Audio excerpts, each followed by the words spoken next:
see a horse suffering somehow affects people deep within their soul. When you see them in the neglected situations, it's horrific because you can feel the pain from them. They never give up. Even when they're laying down, because they don't have the energy to stand up, because they're a fear and flight animal and they're usually preyed upon, they desperately struggle to stand up.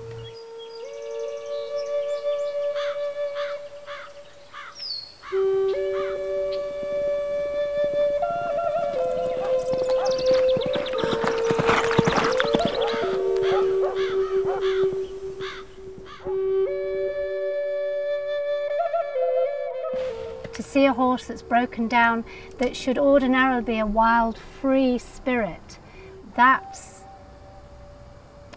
really the crime of neglecting the horses.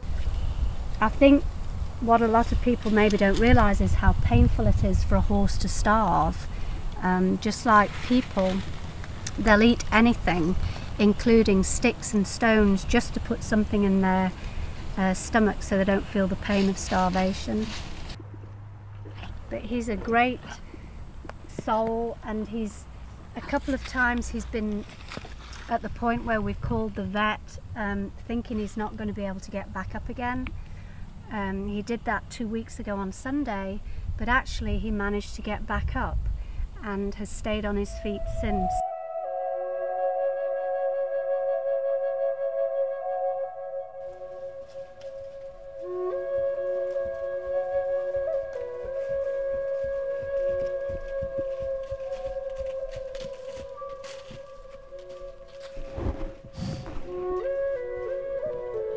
I think we can manage with about $20 per horse per week, and the way we raise that money is through these Healing Horses t-shirts.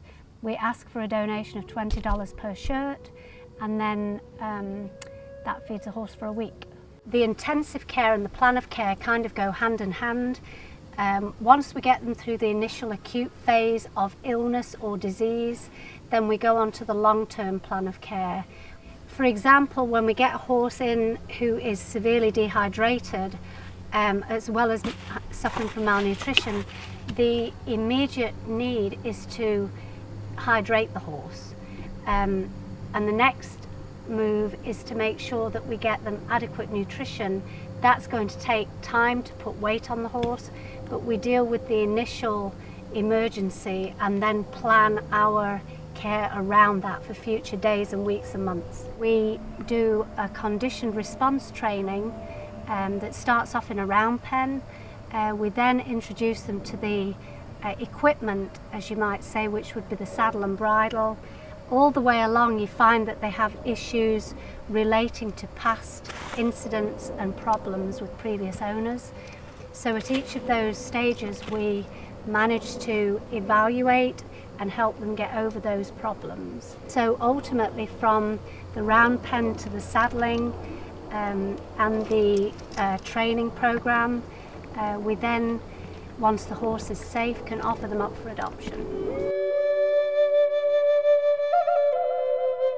I invite people to come to Healing Horses and experience the healing that can take place, the unique relationship and bond that you can form with a horse. Helps give a lot of people relief and comfort. During times such as these, especially when the economy is poor and people are uncertain about their futures, horses are a safe place to be.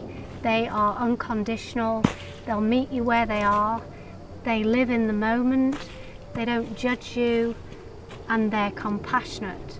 They'll forgive anything about you or anything you've done, and then they'll help you move on and be a better person.